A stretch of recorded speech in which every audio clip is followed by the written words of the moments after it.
So, what could a world war, the invention of the internet, and a turkey's very last Thanksgiving possibly have in common?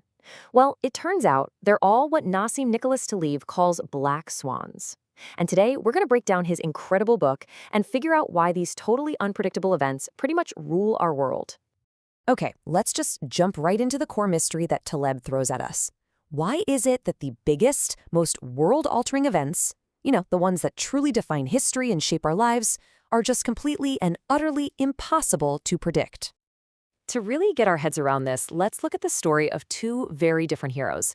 First, imagine a lawmaker who, on September 10, 2001, manages to push through a law forcing airlines to install locked, reinforced cockpit doors.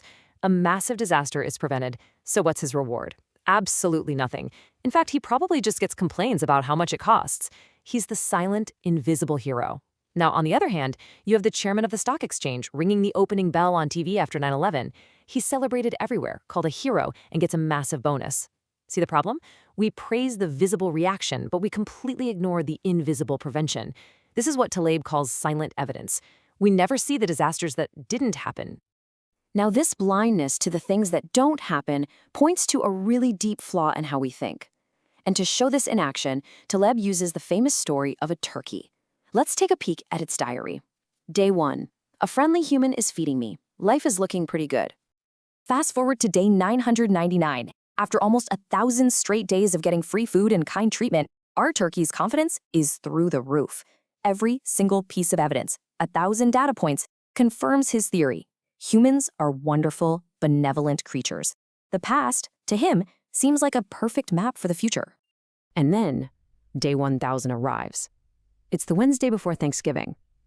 Uh-oh. In one single, shocking moment, the turkey's entire worldview is completely shattered. He learns the most brutal lesson. A long history of stability and positive evidence isn't just useless. It's the very thing that makes you most vulnerable to a sudden, catastrophic shock. So this shocking surprise, this event that just blew up the turkey's entire reality, it actually has a name. It's time for the diagnosis. What exactly is a black swan? Taleb gives us a really clear three-part definition. First, a black swan is an outlier. It's something that lies completely outside of what we normally expect. Nobody sees it coming. Second, it has a massive, game-changing impact. Think about 9/11 or the 2008 financial meltdown. And third, and this part is absolutely crucial, our human brains immediately kick into overdrive after it happens. We start weaving these neat stories and explanations that make the event seem like it was predictable all along. We suffer from extreme hindsight bias. So if these events are so huge, why aren't we so consistently blind to them? Well, Taleb's big reveal, the key to unlocking this whole thing, is that we're actually living in two fundamentally different worlds, but we usually only act like we're in one of them. He calls these two worlds mediocristan and extremistan. So on one side, you've got mediocristan. This is the realm of the physical, the predictable, the stuff that follows a nice, gentle bell curve. Things here are pretty safe and fair. But on the other side, you have extremistan. This place is wild. It's unpredictable, and it's totally dominated by massive, shocking extremes. This is the land of the winner-take-all, and it's the natural habitat of the black swan. Okay, to make this a little more real, think about where different parts of life fit in. Things like human height, how many calories you eat, or a baker's daily income. That's all mediocristan. You're never going to find one person who is so tall they change the average height of all humans. But personal wealth, book sales, financial markets, that is pure extremistan. One single person, one author, one event can have more impact than millions of others combined. And here's just how crazy extremistan can get. Imagine you're in a room with 1,000 random people. Now, let's say Bill Gates walks in.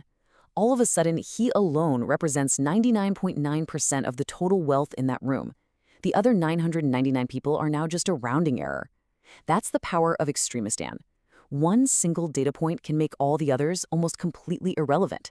This is the world that breeds black swans. Okay, so we've got the environment, extremistan, but what's the accomplice?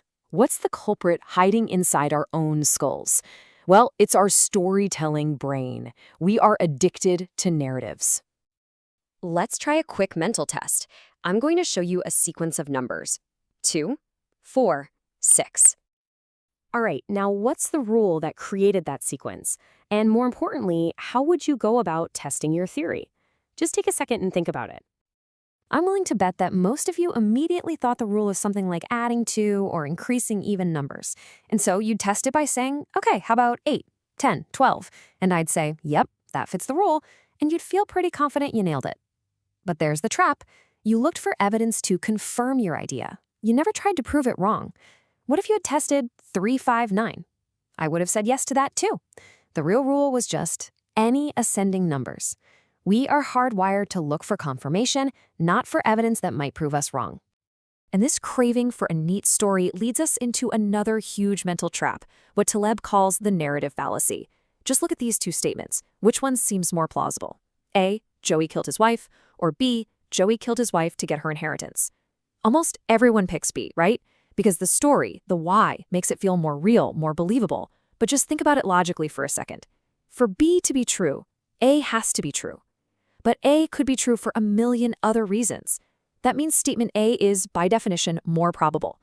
We are absolute suckers for a good story, even when it leads us to the wrong conclusion.